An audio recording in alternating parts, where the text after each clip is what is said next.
Literatura e Outras Viagens apresenta Podcast Leov, temporada dos gêneros literários. Apresentação Kátia Nascimento e Eduardo Fabrício.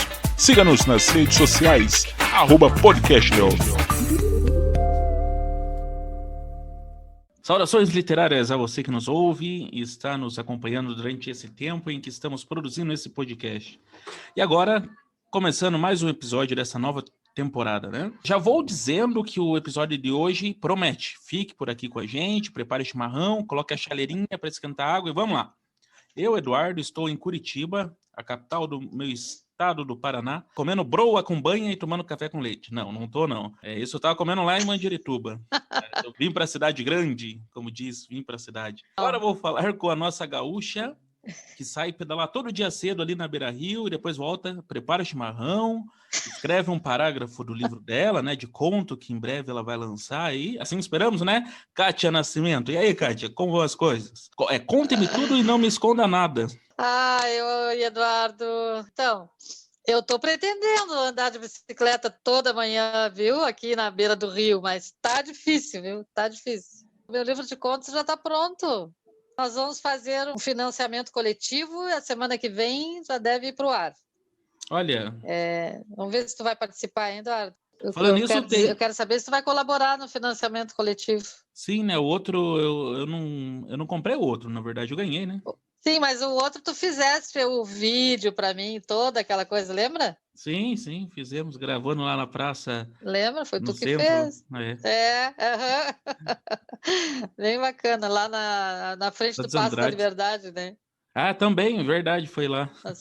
No Paço da Liberdade, foi no Paço bem da Liberdade. Legal. A gente não pode deixar de falar aqui do nosso patrocinador, né, Eduardo? Opa, Traços e Capturas. A editora Traços e Capturas, que está sempre conosco, né? Isso é muito importante, a gente se sente honrado, né, da participação deles, do patrocínio, da ajuda. Eles sempre nos colocam nas redes sociais, isso é bem legal, né? Isso é bem legal. E lembrando você, nosso querido ouvinte, que quiser nos ajudar também, né? Pode chamar a gente aí. Vamos lá, vamos patrocinar aí. Vamos levar tainha e chimarrão para esse mundo inteiro. De Itajaí pro mundo. Eduardo, tu sabe que a tainha só tem uma época que dá tainha, né? Que não é agora. Acho que agora não tem tainha. Acho que é sempre julho? fala tainha como se em Itajaí só tivesse tainha, né? Tá bom, vamos falar de sopa de siri, então. Sopa de siri. É uma brincadeira que a gente faz, né? O pessoal E quando gosta. que tu vem pra terra da tainha? Espero que em breve. Estou procurando apartamento. Se você tem algum apartamento para nos ceder aí, né? Vamos negociar aí. Não, mas só tô querendo terminar ir. as eleições que tu tá vindo, né? Exatamente. Já estou procurando aí, a Kátia já está agilizando e vamos morar em Itajaí. E hoje a gente tem a presença do escritor, poeta, né, romancista, professor Otto Leopoldo Wink, né? Isso, Otto. E contista, né? Que nós fomos alunos dele, tu do curso de graduação, né? Isso. E eu das oficinas. Foi meu colega numa faculdade em que eu era coordenadora do curso de letras e ele era professor. Então, nós trabalhamos juntos bastante tempo. Então, para mim, é uma honra tê-lo aqui conosco. É muito legal, foi né? uma conversa bem legal, né? Foi. Bem legal. A gente gravou durante a semana aí. Bem legal.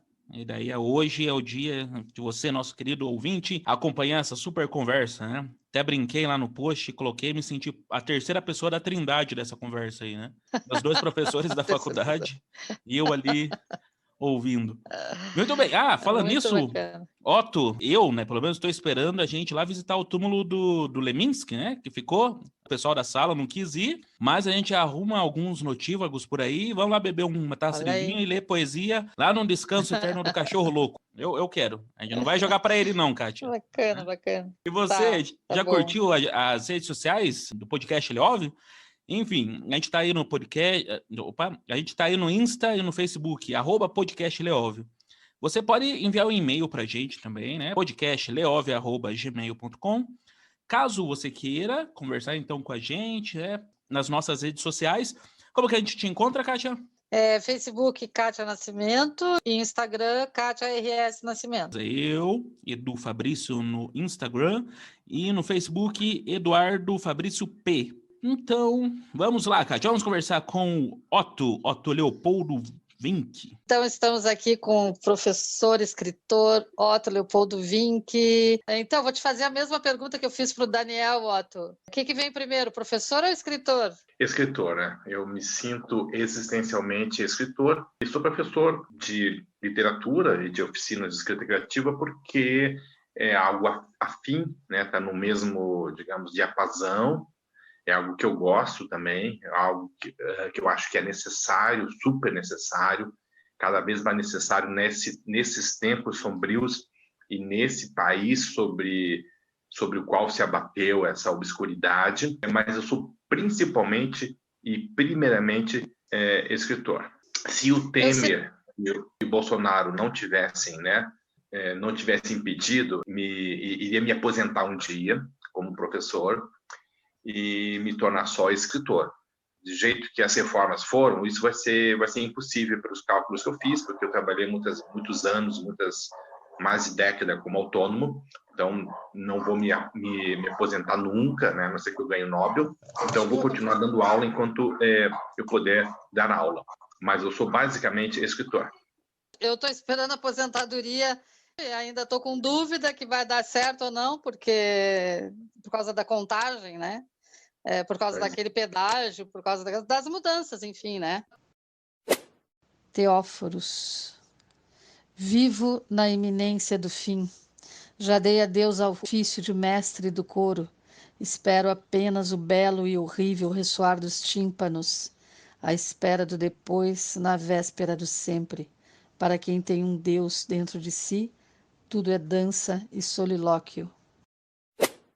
Tenho falado bastante das oficinas que eu fazia contigo, né? Que foram muitas, né? Algumas, né? Umas 4, eu acho. E eu lembro que naquela época tu fazias muita poesia e tu dizias que tu fazes poesia há muitos anos, né? As pessoas diziam, meu Deus, como é que tu faz poesia? Porque a gente levava, acho que uma tarde inteira para fazer uma poesia e tu sentava e fazia poesia. Disse, não, mas eu estou acostumado a fazer isso. Tu faz a poesia desde cedo? Desde os 5 anos que eu faço poesia com intervalos, né? Intervalos de anos, né? Teve períodos ao longo de anos que eu não fiz poesia. E é uma questão assim de fase, não sei se zodiacal, sei lá, mas tem períodos assim que o espírito da poesia baixa sobre mim e eu produzo por semana uns 3 poemas, dos quais talvez um seja salvável. Mas depois o espírito se recolhe e eu fico anos na seca, né? Fico anos no deserto, comendo areia. Esse é o momento da prosa, que a prosa é uma questão de disciplina. Então tu fazes essa diferença. A prosa precisa de disciplina e a poesia não? A disciplina da poesia, ela vem no segundo plano. Tem assim, você faz o poema ou os poemas. Estou falando em linhas gerais, tá? Porque tem poemas que podem ser feitos sob disciplina. Mas, geralmente, assim, quando você planeja um poema longo, digamos, ou você planeja um livro de poesia temático, aí talvez envolva mais a disciplina. Mas, geralmente, quando são poemas assim, aleatórios, que você vai produzindo, depois você, no final de alguns anos, você vai recolher esses poemas para um livro, aí vem a disciplina de você selecionar os poemas, podar os poemas, polir os poemas, tirar um verso, acrescentar outro, mudar uma palavra. É uma disciplina que vem no segundo momento, no segundo plano, e que também é necessária, porque poesia não é desabafo, né? Você tive uma ideia, né? A fila está muito longa, eu vou gravar um poema aqui na fila do supermercado. Não, poesia, às vezes pode vir da fila do supermercado, no passeio, mas assim, não é desabafo, né? Embora a vezes possa nascer de um eu, e nasce de um eu, evidentemente, ela não é simplesmente um desabafo, né? Tem o trabalho, a artesania é que caracteriza a poesia. A prosa não. A ideia de um romance pode vir no insight, pode vir numa viagem, né, até a cidade do México, por exemplo, como aconteceu com Gabriel Garcia Marques com 100 anos de solidão. Mas ele precisou, né, diz a lenda, acho que não é lenda, é fato, né? O Garcia Marques dizia em suas entrevistas, ele precisou vender o Fusca que ele tinha, entregar o dinheiro para a mulher, para administrar esse dinheiro, se trancar no seu escritório, no seu quartinho e ficar meses e meses escrevendo. Ou seja, não bastou ter aquele insight. Insight a gente pode ter todo dia, se quiser, né? Agora, a prosa, para se efetuar, precisa você sentar a bunda na cadeira, se disciplinar e escrever todo dia, faça chuva ou faça sol. Você tem a vontade ou não tem. É como escrever uma tese, uma dissertação, um artigo acadêmico no TCC. Você estou com vontade de escrever hoje. Hoje eu não estou. Geralmente acontece o seguinte, depois dos dias iniciais que vem a ideia, você não tem tanta vontade. A vontade de fazer outras coisas. Então, você tem que ter aquela disciplina. Eu costumo falar, e eu disse isso no livro Que Fim Levaram Todas as Flores, que poesia e conto, né? O conto, se aproxima da poesia, tá? Nessa questão de insight. 100 metros rasos. Você precisa ter arranque. E escrever romance, novelas e romances, uma narrativa mais longa, assim, de 30 páginas para cima, digamos 40, 50 páginas, você precisa de fôlego de maratonista. Não adianta você arrancar com tudo, ficar ali uma semana inteira escrevendo 15 horas por dia, 18 horas por dia, depois você cansa daquele estresse, daquela estafa. É melhor você escrever, veja só, é melhor escrever 1 hora por dia, durante 365 dias, você ter trabalhado 365 horas, do que vocês pegar ali uma semana inteira e depois ficar estafado e não querer nem se aproximar daquilo que você começou. Ótimo. Tá? Cada um tem o seu método. Tem gente que chega lá, escreve tudo de uma vez e depois vai arrumar aquilo ali. Mas mesmo assim, você precisa dessa disciplina. Então, a prosa, pensa naquele maratonista que guarda a sua energia para o final da corrida, para o último quilômetro, para os últimos 500 metros. Ele não pode morrer na praia. Então, eu costumo dizer isso. Então, a prosa, quando eu falo em prosa, estou falando sobretudo romance, né? Porque crônica já é diferente, contos curtos já é diferente, tá? Então, novelas e romance exige essa disciplina de maratonista. Todo dia, faça chuva ou faça sol. E não há desculpa, como eu às vezes me dou, né? Um heterônimo meu mais folgado dá, eu estou sem tempo. Você pegar meia hora por dia, mas todo dia, você escreve nem que seja um parágrafo ou uma frase, tá? Enquanto que poesia é aquela questão do insight, às vezes pode ficar anos. Eu não tenho muita ansiedade em relação atualmente a produzir poesia. Eu não tenho porque eu tenho modéstia à parte, né? E não sei se são boas, né? Eu acho que algumas são. Eu tenho muitos poemas produzidos, perdidos nas gavetas digitais por aí, que se eu organizá-los, eu teria material para mais 2 livros de poemas, pelo menos. Eu não quero me encher de poemas e ficar aquela angústia, preciso publicar mais um livro, né? Então, eu não tenho essa ansiedade. Quando eu produzi o Cosmogonias, são poemas assim dos últimos 7 anos, até o ano que eu mandei para a editora, que foi 2017. Mas ficaram muitos outros poemas de fora, né? Que olhando, revendo esses poemas, esse poema aqui é bom. Esse poema aqui merecia um livro. Então, eu, ultimamente, esses dias, essas semanas, eu fiz 2 coisas.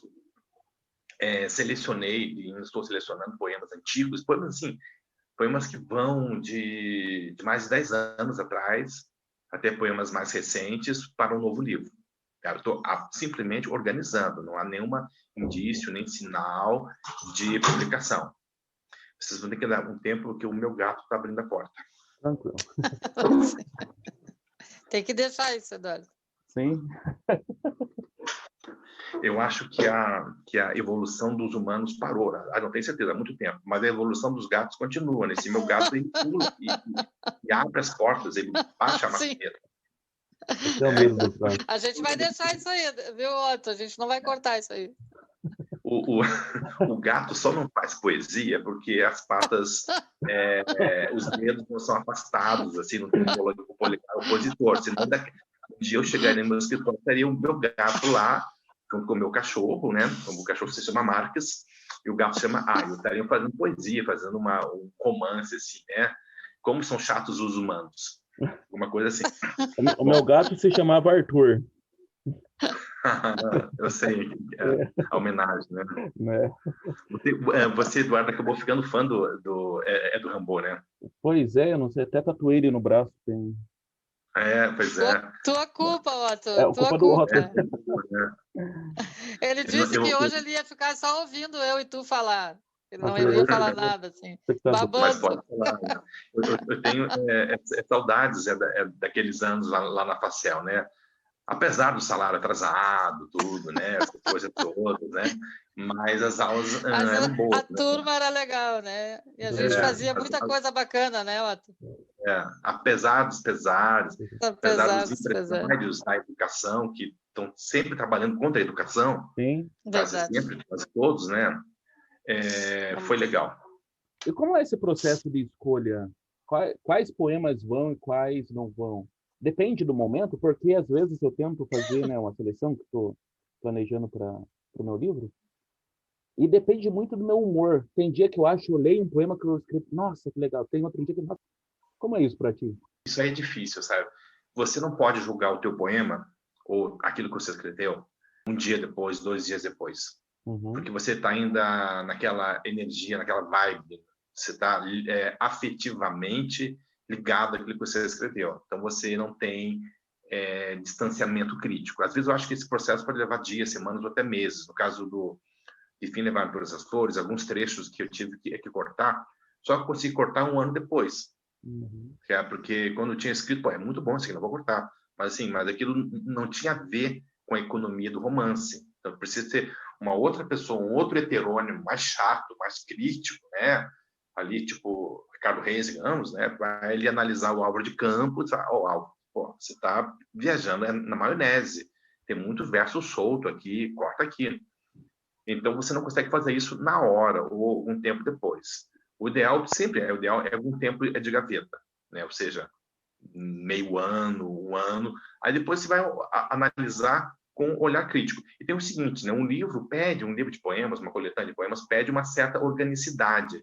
Tem que haver algum vínculo entre os poemas, tanto formal quanto temático. Não precisa ser um vínculo explícito, né? O ideal, para não parecer uma salada russa, é que tenha... Eu estou selecionando. Eu tenho poemas que vão assim numa linha, digamos, leminskiana, e outros que vão numa linha mais, digamos assim, surrealista, Hilda Hilst, Cecília Meirelles, com versos mais longos, versos não medidos. E às vezes um não bate com o outro, né? Então, às vezes eu fico em dúvida, né? Por exemplo, eu estava selecionando esse livro, eram 50 poemas, agora eu aumentei para 60 para entrar mais alguns. Porque eu gosto assim, eu penso assim, na minha cabeça assim, né? Tem que ser um número fechado. Então, 50 é um número legal. Eu já não achei 60 um número legal. Eu acho 50, 70 é legal, 100 é legal, mas eu não vou aumentar para 100, porque eu não tenho raspas e restos suficientes para chegar ao número de 100 e não quero um livro muito longo. Mas então tinha um poema estilo meio pop, assim, né? Estilo Leminski, estilo letra de música, e outro que era um soneto. E eu tinha que selecionar e não selecionei ainda, né? Então, uma vibe, um espírito diferente dos dois, eu tenho que ver se está relacionado ao restante dos poemas já escolhidos. Então, é um trabalho de edição também. É um trabalho de disciplina, esse senso crítico, né? Um dia você acha que topa por um, topa por outro, mas assim, aos poucos você vai, às vezes precisa da ajuda de alguém de fora que leia, né? Para dizer, isso tá bom, isso não tá. Às vezes as redes sociais ajudam, às vezes não ajudam, né? Porque uma coisa é assim, as pessoas estão mais dispersas ao analisar um poema numa rede social. Não significa que o teu poema teve 50 curtidas e o outro teve 10, que o de 50 curtidas seja melhor do que o de 10.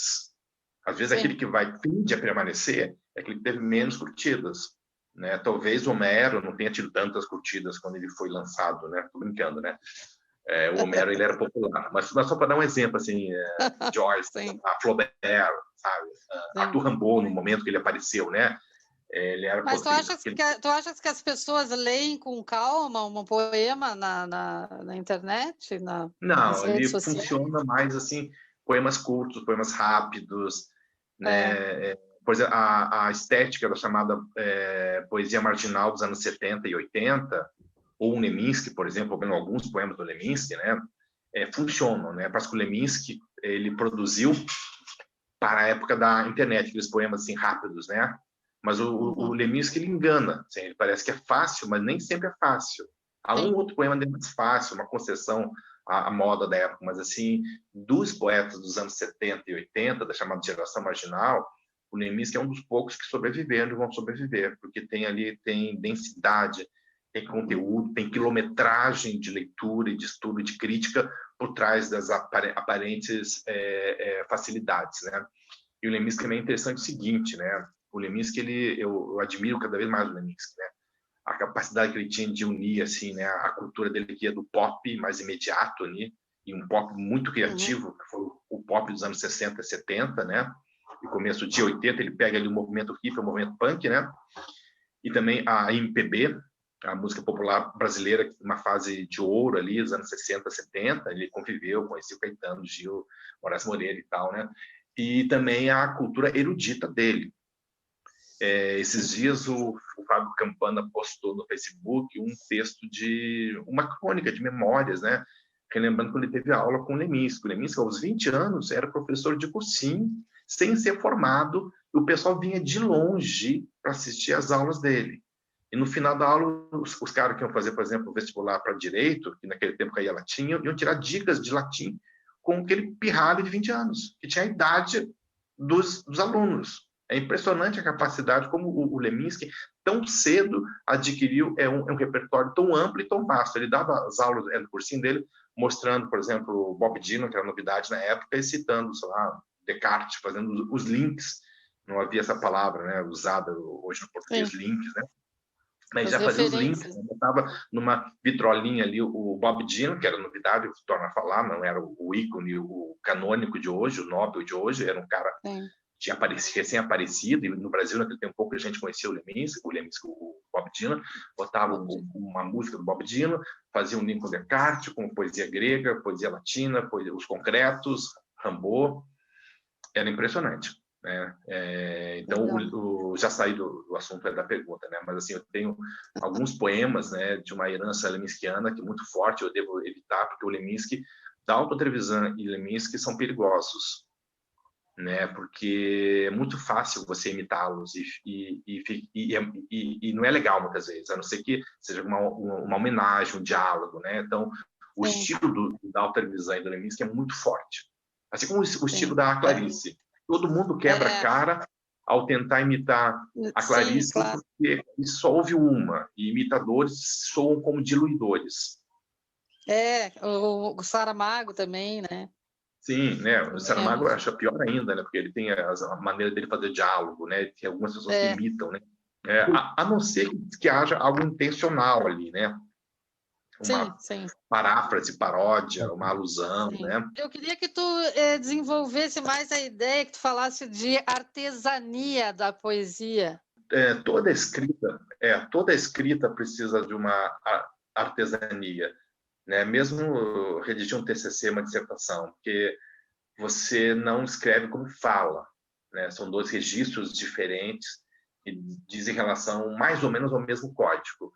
Mas e cada gênero literário, conjunto de gêneros e subgêneros, tem o seu repertório próprio, que está em mutação, obviamente. Você tem que ter domínio desse repertório, você tem que ler pelo menos os teus contemporâneos, os teus ancestrais, né? Você tem que, aqui no Ocidente, né? Embora o Brasil seja periferia do Ocidente, você tem que saber que Rimbaud, Baudelaire, essa Pound, aqui no Brasil, João Cabral, Drummond, Bandeira.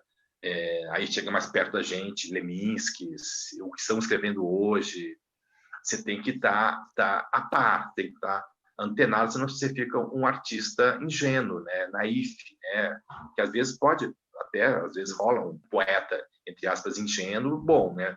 Mas você tem que estar a par do que está rolando, do que aconteceu, do que rolou, para você ter consciência. Mesmo quando você fizer usar uma forma fixa como soneto, você ter consciência disso, que não pode simplesmente fazer um soneto como Bilac faria. Tem que ter um quê paródico, tem que ter uma reflexão, né? Uma dupla flexão tem que ter um aspecto metapoético, quando você lida com uma forma assim tão pesada, né? Que tem um lastro de tradição tão forte, né?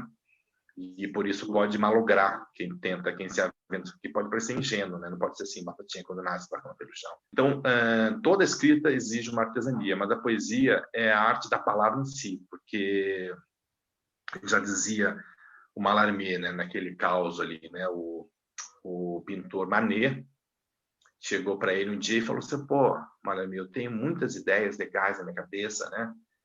Até parece aluno de oficina de escrita criativa. Tem muitas ideias legais na minha cabeça, mas não consigo fazer um poema. E o mestre Mallarmé respondeu: Poesia não é feita com ideias, mas com palavras. Ou seja, não é traduzir o que tem na sua cabeça, né? Porque você põe em palavras e o cara que vai ler, a pessoa que vai ler, vai ter uma outra, vai ler de uma outra maneira, vai encontrar outra coisa que você não pensava em colocar. E o que conta é aquilo que está. A poesia toda escrita é uma partitura, né? Tá ali umas indicações, mas quem vai executar é o leitor. E essa partitura tem que ser eficiente, né? Você tem que a maneira como você vai colocar a mudança de uma palavra. Um poeta tem que trabalhar com um dicionário de sinônimos baixo do braço. Hoje esse dicionário ele é virtual, né?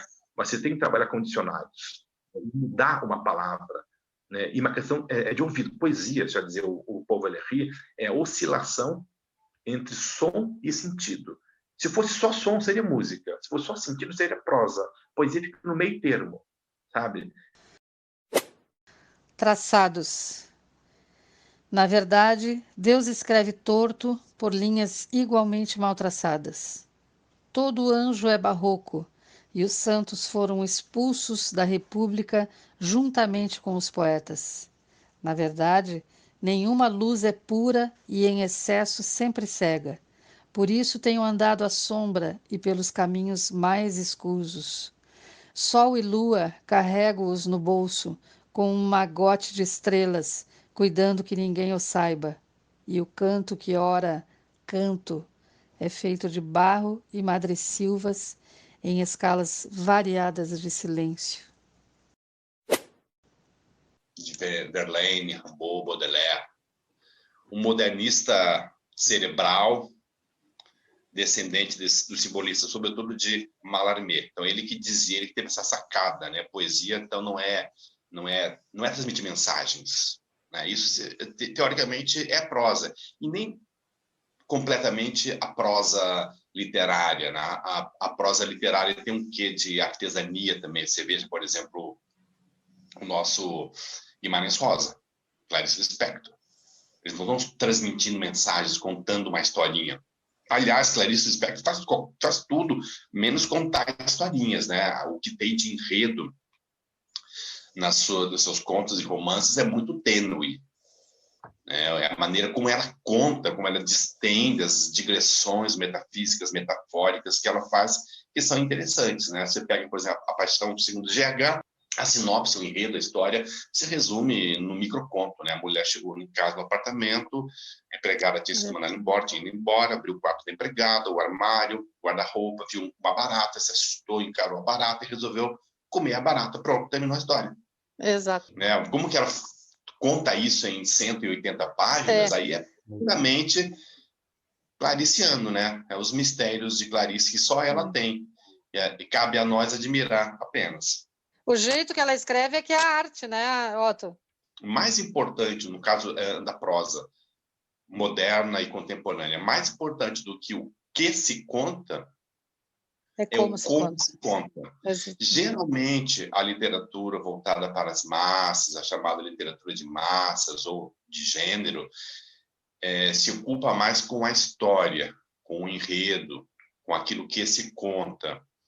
Mas a chamada, digamos assim, da tradição moderna, modernista, que remonta aí a Flaubert, ou até antes, a Balzac e outros, também se preocupa, no caso do realismo, com o que se conta, se preocupa mais ainda com como se conta. E o paradigma disso é Flaubert, que ficava horas em cima de uma frase. Né? Às vezes, um bom dia de trabalho, 10, 12 horas de trabalho, ele tinha escrito um parágrafo.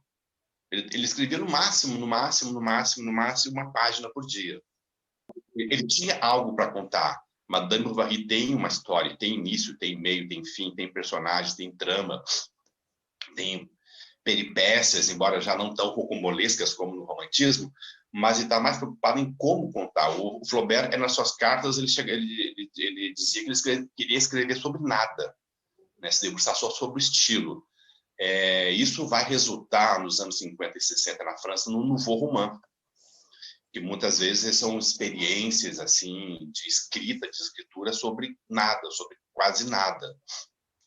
Eu queria que tu passasse agora o que tu falou, poesia, e a gente ficou super interessado, porque a gente tem feito os episódios direcionados, né, para que as pessoas falem da sua poesia, mas que também falem de como é que elas são feitas e o que tem por trás disso. Então, a gente ficou muito interessado na tua fala por causa disso, Otto, viu? Porque esse teu lado de professor também é muito importante para a gente, né? Mas também a gente quer saber agora dos teus romances. Como que é isso nos teus romances? Eu tenho aqui 2 romances teus, que um é o Jaboque, que eu li já, né, há tempo, e o outro é Que Fim Levaram Todas as Flores, né? Eu ainda não terminei. Queria que tu falasse um pouquinho sobre eles. Tá, eu vou falar sobre a minha obra, essa parte não precisa colocar, precisa dito aí, tá? Em ordem cronológica. A partir de agora pode colocar. Bom, o meu primeiro livro foi Flor de Barro, tá? Um livro de poesia, um livro adolescente. Esse livro foi lançado em 1987, isso é coisa do século passado. Já tá. Ainda havia Muro de Berlim, ainda havia União Soviética, é outro mundo. É impressionante como mudou o universo nesse tempo aí. Então, esse livro foi lançado em 87, eu tinha 20 anos quando ele foi lançado, e ele reúne poemas escritos entre os meus 17 e 19 anos. Durante muito tempo, eu rejeitei esse livro, porque eu o considerava imaturo e prematuro. Mais recentemente, talvez assim, efeito da idade, eu tenho sido mais generoso, mais condescendente com o meu passado, né, com a minha história, com o Otto adolescente, e relendo o livro, tem coisas boas, né? Ele é irregular, né? Ele foi produzido enquanto eu estava aprendendo a fazer poesia, então tem alguns sonetos parnasianos, simbolistas lá, que não tem a ver, e tem algumas experiências, assim, até meio próximo ao concretismo, uma coisa não combina com a outra. Eu vejo um livro tem que ter pelo menos certa unidade, ou buscar uma certa unidade, para não ficar parecendo uma coxa de retalhos. Meio que pode ter livro coxa de retalhos, nada contra, né? Falando assim, a minha sensibilidade em relação aos meus livros. Então, ele reúne livros assim, e eu era, nessa época, só até hoje, mas sobretudo nessa época, eu era muito leitor de Manuel Bandeira, Cecília Meirelles, Fernando Pessoa, Baudelaire, Rimbaud também, os simbolistas como um todo, né? Eu lia muito simbolistas, né?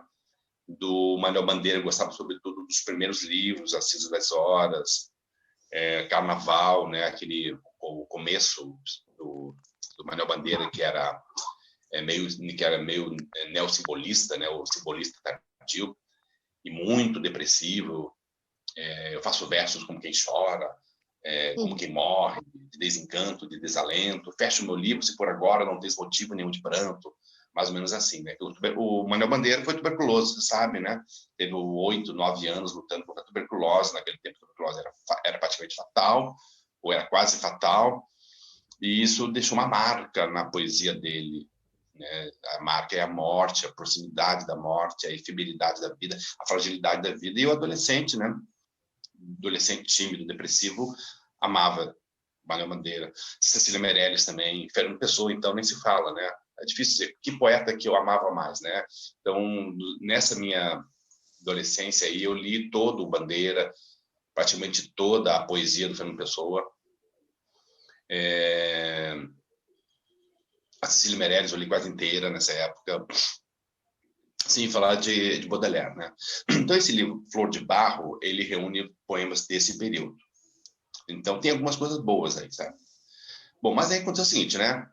A vida foi me levando, me deixei levar, e durante mais ou menos 10 anos a literatura ficou em segundo plano, né? Fui cuidar da vida, fui pagar as contas, fui procurar uma profissão que eu não encontrava, porque, sei lá, comecei a fazer letras, comecei a fazer filosofia, tranquei, como eu gostava de escrever e tinha uma boa mão para desenho, cheguei a pintar quadros e tudo, eu fui trabalhar com publicidade. Comecei a fazer um curso no Senac, um curso técnico, comecei a trabalhar de funcionário, me pagavam muito pouco, né? Os brasileiros de hoje não devem estar lembrados, né? Mas o salário mínimo era muito baixo, então se 2, 3 salários mínimos era como se fosse um salário mínimo hoje.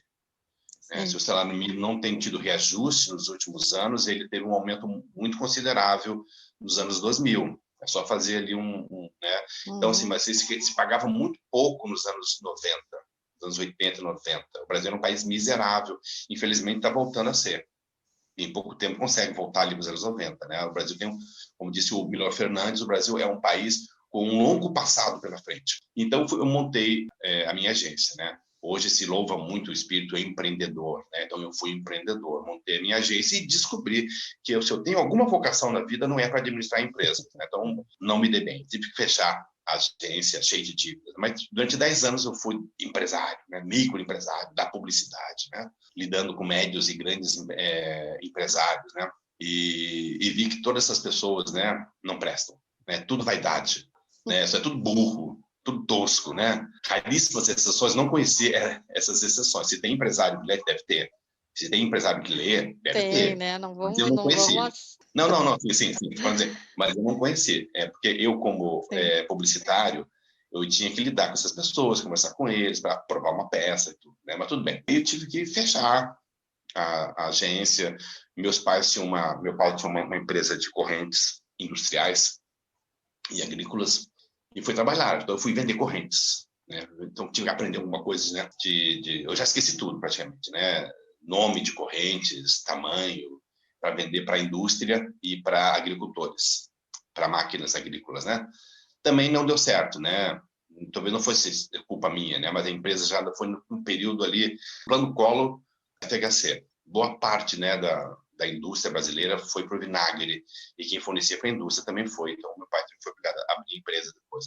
Mais tarde, eu tive um amigo que se elegeu vereador, me convidou para trabalhar com ele. Eu acho que eu não dava sorte para ninguém, ele não se reelegeu. Aí, nesse meio tempo, fui voltar para a faculdade, fiz teologia para resolver problemas metafísicos. Não resolvi, mas ampliei os problemas, acho isso interessante.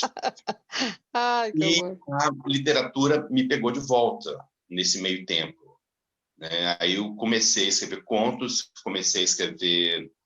Aí um conto saiu o Jaboque, era um conto, a princípio o Jaboque, era a história de um cara que quer escrever um romance. Escrevi o conto, mandei para um concurso, não ganhei. Aí pensei, pô, esse conto ele merece ser um romance, para ser um espelho, né? Tem que ser um romance sobre um cara que quer escrever um romance. Ele estava, na época, se falando muito de romance pós-moderno, literatura pós-moderna, metaficção. E eu quis, bom, vou pegar essa característica e vou exagerá-la, né? Vou fazer um hiper, mega, meta ficcional. Então, é um romance, como quem já leu já sabe, né? De um cara que quer escrever um livro. E você não sabe se você está lendo o livro sobre o cara, esse professor universitário que quer escrever um livro, ou o livro que ele está escrevendo. Na verdade, fica meio ambíguo isso. No final, fica um pouco, se aproxima a história sobre ele e a história dele, que ele está contando. Então, todas as questões que envolvem literatura, a necessária disciplina para escrever, a vida que nos afasta dessa disciplina, dessa meta, desse foco, se a literatura é capaz de dar sentido à vida, o que é escrever literatura num país periférico, um país pobre como o Brasil, onde há necessidades mais prementes, antes, por exemplo, as pessoas querem, diz o Frei Beto, né? As pessoas têm sede de pão e de poesia, mas antes da poesia tem que ser o pão, né? A pessoa, um cara que está na rua ali, sem casa, sem abrigo, sem moradia, sem saúde, sem comer, você não vai chegar pro cara e dizer um rap para ele, né? Ele, pô, legal, beleza, mas por favor, tô precisando comer. Então, o que é escrever poesia? O que é escrever romances mais ou menos experimentais no Brasil? Então, todas essas questões aí que não tem resposta, né? Porque a arte justamente existe para as perguntas que não têm respostas. Nós não somos missionários, assim, o missionário é aquele que chega assim, ó, chega na sua porta e eu tenho a resposta para a sua vida. É Buda, é Jesus, é fulano, é ciclano, sou eu mesmo, né? Malafaia, mas eu tenho. Mas não, nós escritores, né? Nós artistas literatos, nós somos aqueles que somos advogados do diabo, nós sememos dúvida, né? Colocamos mais dúvidas aí na cabecinha das pessoas. Então esse livro trata sobre essas coisas. E é um livro assim metaficcional, que tem bastante referências, alusões, citações, listas, né? Epígrafes, cada capítulo começa com 2 a 4 epígrafes. Uma das epígrafes é falsa, né? Tipo, é uma brincadeira. Tem uma epígrafe, tem o autor embaixo, que não existe. Hoje, com o Google, é mais fácil você descobrir isso. Claro, você pega ali As 100 epígrafes, você vai colocando no Google, você descobre que é um cara que não existe. Mas esse cara que não existe, ele é citado como personagem dentro do livro. Então, eu brinco com o textual e o paratextual. O texto da quarta capa foi escrito pelo personagem para constar na quarta capa do livro dele. Você vê ele escrevendo esse texto. Só que entre o texto que ele está escrevendo, está dentro do romance, e o texto que está na quarta capa, há uma diferença. O da quarta capa é a edição do texto. Então, o paratexto virou texto. Né? Geralmente, assim, as fronteiras do literário, né, do ponto de vista, digamos, espacial, físico, é assim, o literário está dentro da capa, o paratexto não é texto. Mas eu brinquei com isso, no sentido de que o paratexto virou texto, né? O texto da quarta capa é o texto, está dentro do livro. Fiz algumas brincadeiras assim, né? Metatextuais, paratextuais. Escrevi o Jaboque, que é um romance de certo fôlego, 300 páginas, 100.000 palavras. E terminei o romance e tinha 2 concursos abertos, né? Um em Portugal, que não existe mais, que dava 50 mil euros. E outro na Bahia, na Academia de Letras da Bahia, que era 15 mil reais. Mandei para os 2. Mandei primeiro para Portugal, que eu encerrava antes, mandei. Caríssimo, né? Caríssimo, né? Naquele tempo eu vivia de bolsa, né? Das bolsas, né? Se não me engano, estava fazendo mestrado. E naquele tempo você tinha que imprimir. Eram 5 cópias, 300 páginas vezes 5, imagina. Mais encadernação. Eu não tinha impressora. Eu tinha que chegar numa copiadora, imprimir, encadernar e mandar pelo correio. Imagina o preço de correio disso. Assim, eu não sei o valor, mas assim, eu acho que eu gastei perto de R$1.000, perto disso. Né? Com muita dor no bolso, na alma, crise existencial tremenda, né? Tirando leite. Deixa eu fazer um parênteses aqui. Eu queria que tu contasse essa história. Eu ia pedir para tu contar essa história. Pode continuar. Então, assim, tirando leite das crianças, surbiando o leite das crianças, né? Literato é foda, né? Ele rouba de si e dos outros, né? Literatura. E se ele não for capaz de fazer isso, ele não é um literato, ele não é escritor. Né? Ele pode ser um literato, não é um... Bom, aí mandei para Portugal. Não sei quanto tempo depois o pacote voltou para casa. Não acharam o endereço lá. E as inscrições já tinham acabado. O pacote voltou, o meu livro genial voltou, ele não ia me redimir. O mundo não ia te conhecer, né, Otto? Não, assim, também o prêmio que eu eventualmente fosse ganhar não ia do meu investimento, da minha despesa, né? Aí eu entrei em contato lá com eles, né, com a instituição que estava promovendo o concurso. Falei, olha, aconteceu o seguinte, tal, tá, então você pode mandar de volta, desde que você pegue ali o pacote, a parte do pacote, né, do inicial, com o carimbo, mostrando que você enviou dentro da data, manda de volta. Aí pensei, vou ter que gastar de correio de volta, novamente, né? Deixa pra lá. As chances de ganhar são mínimas, não vou mandar de volta. Nesse meio tempo, recebo, né, um telefonema de fora da Bahia. Meu filho mais velho, o Matheus, atendeu, e ele falou, pai, telefonema da Bahia. Aí eu pensei assim, ganhei.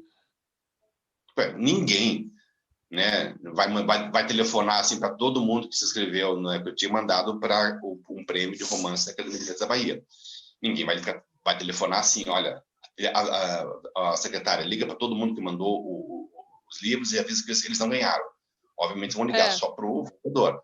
Aí antes de atender, eu já sabia que tinha ganho. Aí, o senhor Otto Porfim, que estão aqui, a comissão julgadora acabou de sair da sala e o senhor foi o contemplado com o prêmio.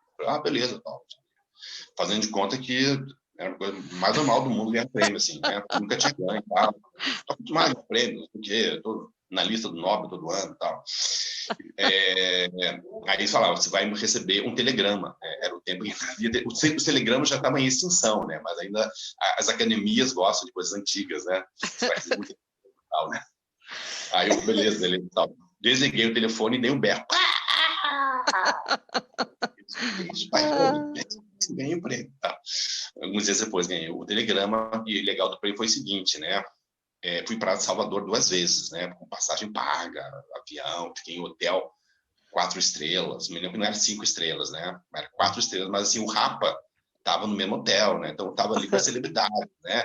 O motorista era patrocinado pela Braskem, que patrocinava o prêmio da Academia de Letras da Bahia. Só um pouquinho, gente. Marx, silêncio. Marx. o Marques, né, ele fica gemendo, assim, né? O espírito bom da casa do Otto.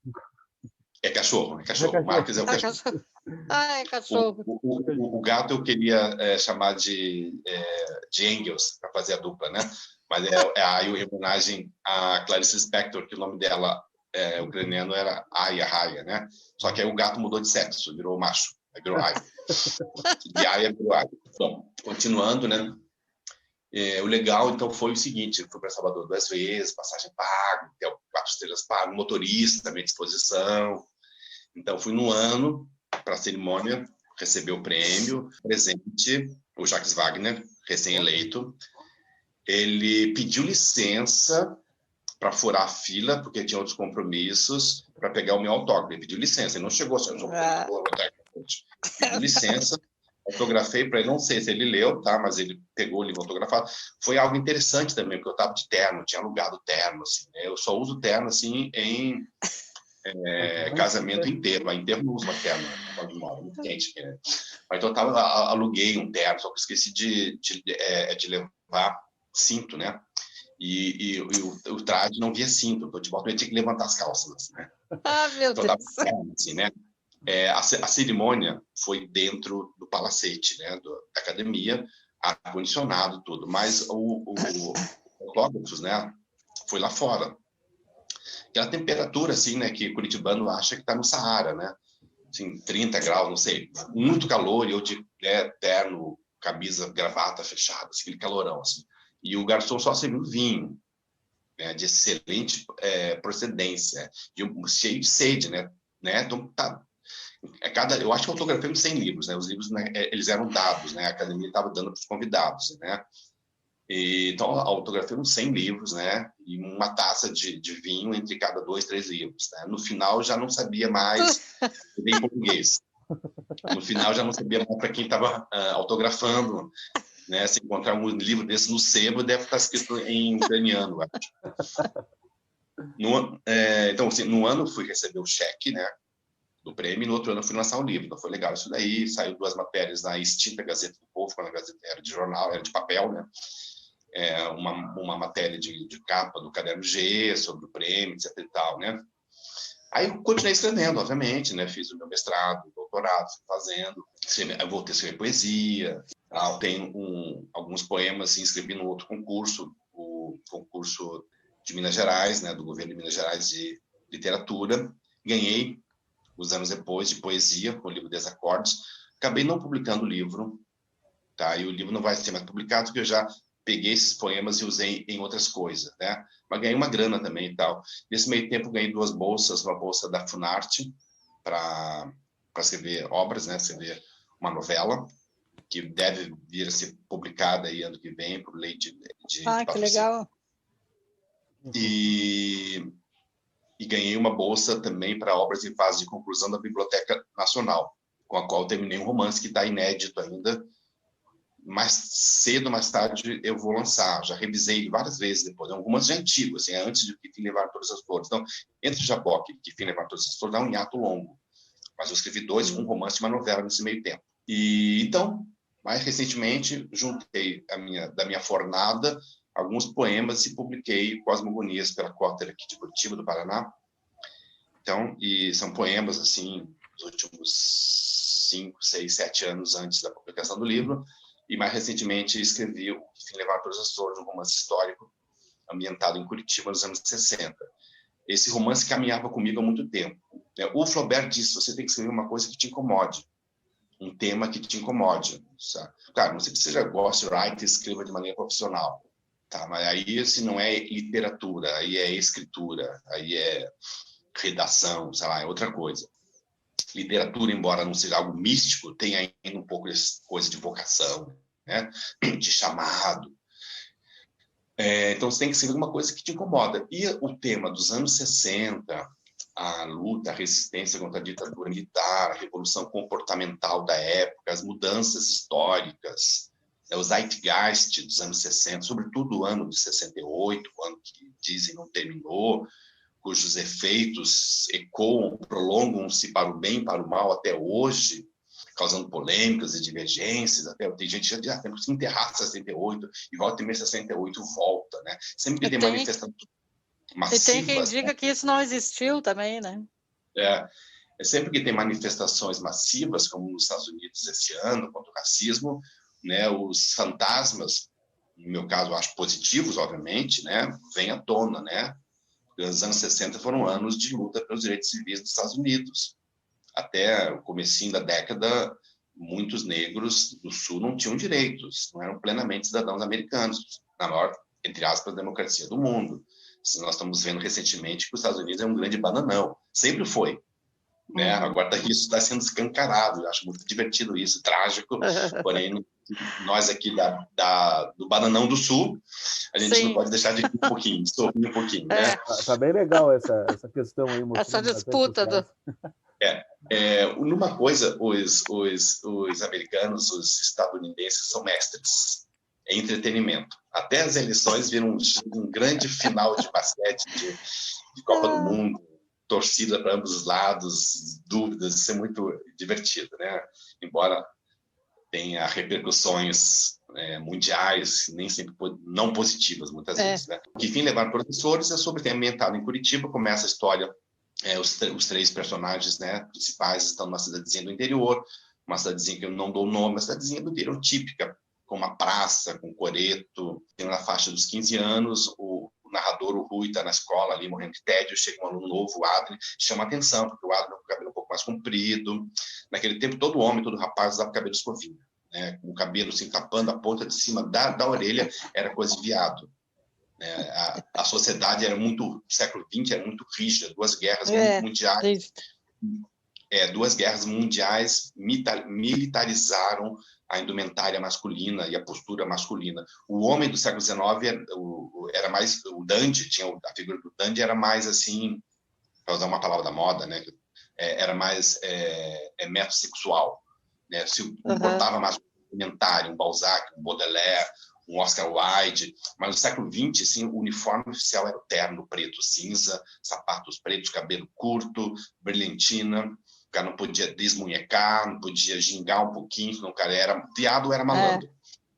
Então, nos anos 60, esse paradigma ele se dissolve, muda rapidamente, isso de maneira brusca, assim, né? Em uma década, assim, você vê, acompanhe a iconografia de uma banda, qualquer banda dos anos 60 que atravessa a década, pega os Rolling Stones, pega os Beatles, comecinhos estão ali de franjas e aquele cabelo já era comprido, né? Se você chegasse numa escola ali no ensino médio com uma franja de John Lennon, Paul McCartney em 65, o diretor te barrava na porta. Isso é fato. Não é lenda, é fato. Sim. Você tem que entrar com aquele cabelo lá. Tá, então eles a gente que tinha amigos que tinham cabelo comprido, o pai dizia, você já vem aí com esses cabeludos. Cabeludo queria dizer que não prestava. Só porque tinha cabelo comprido. Nos anos 90, eu lembro que quem tinha cabelo comprido era chamado de bicha louca. Pois é. Agora, imagina isso, tem uma crônica do Torquato Neto, né, que ele fala o seguinte, ele quer alugar um imóvel, né, alugar um apartamento, pelo telefone, beleza. Quando ele ia pessoalmente, ele chegava com aquela juba, não, já tem alguém. Ele era agredido, ele conta um caso... Sim, imagina, É uma senhora com o filho, e ele viu de longe os 2 tramando. Se aproximaram dele e a criança pergunta, mãe, é pai, é homem ou mulher? Não sei. Aí ele fala, é mulher. Aí ela faz o filho assim, chocada, horrorizada, né? Então, era assim, mais ou menos, isso no começo dos anos 70. Tá? Então, assim, os meus personagens estão ali, né? O narrador, o Rui, está na escola, morrendo de tédio, assim, tempo que você ia de uniforme, ia de microterno para a escola, né? Aquele uniforme do Angus Young, do AC/DC, era o uniforme oficial das escolas do mundo inteiro. Aí chega o Adrien, um cabelo um pouco mais comprido, chama a atenção do Rui, eles começam a ficar amigos, e o Adrien tem as informações que o Rui não tem.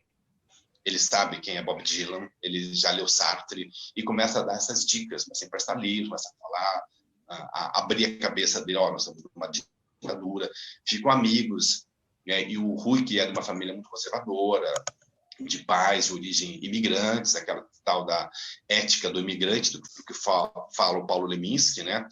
lá nos anos 80, né, que forjou o caráter do paranaense, né?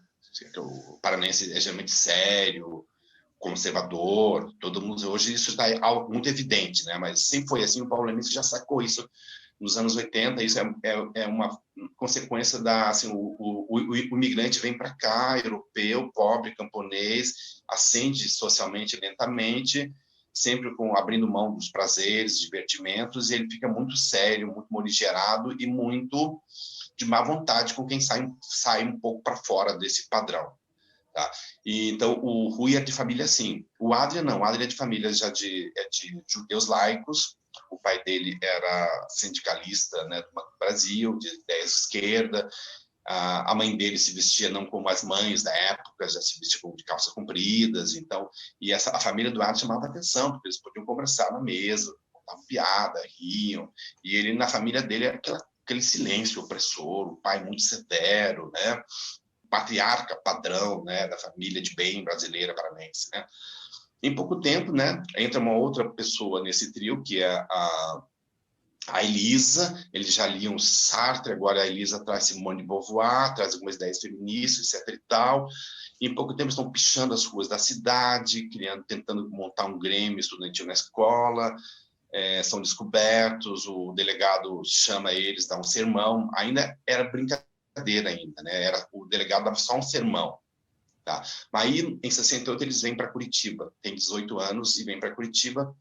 O Adrian e a Elisa para fazer faculdade, o Rui para fazer cursinho, porque não passou no vestibular. E aqui eles se veem envolvidos, engolfados em todas aquelas manifestações contra a ditadura militar, primeiramente passeatas, brigas campais com a polícia, e no final do ano o Adrian está engajado numa organização clandestina de luta armada. Ele vai aderir à luta armada. O Rui não se sente à vontade, não se sente chamado, nem se sente, acho que não é por aí o caminho também, e os dois se separam, os três se separam. O último capítulo, a última sessão, é o reencontro do Rui e do Adrian, 40 e poucos anos depois, em 2017, no Bar Stuart. Aí vocês leem o livro para saber como foi esse reencontro. Não conta. A última pergunta. Fala. Da onde vem essa questão mais escatológica, né? Apocalíptica. Apocalíptica, isso, né? Essa mitologia. Não vai dar para ele responder em 2 minutos. É tipo provocações, né? Respostas rápidas e objetivas. Não, eu tenho uma formação católica muito rigorosa, né, de família, né? E o meu pai era leitor do Apocalipse, né? Eu passei a infância e adolescência esperando a segunda vinda de Cristo. Não chegou naquele momento, não chegou agora, né? Não acho que não vai chegar, né? Assim, do ponto de vista místico, religioso, é uma coisa assim, outra interpretação, né? Mas assim, esse apocalipse, essa coisa assim escatológica, é uma coisa que vem de uma formação católica rigorosa, né? E hoje eu sou agnóstico, ateu, mas eu acho legal assim, literariamente me atrai a escatologia, o sentido teológico, né? As coisas relativas ao fim, porque o capitalismo é um regime apocalíptico, né? A possibilidade do fim é algo sempre premente a qualquer instante, né? Basta uma guerra nuclear, basta um colapso ecológico. Então, a possibilidade do fim é algo que está ali, né? A gente tem que conviver com isso. A própria pandemia atual revela nossa fragilidade como seres humanos. Somos apenas uma espécie, entre outras espécies, apenas uma espécie mais metida que as outras, né? Uma espécie metida, inclusive, a fazer literatura e achar que a literatura pode ser um salvo-conduto para a eternidade. Não é, mas essa ilusão é bacana, né? O ser humano eu ia dizer que pode sonhar. Maravilha esse final.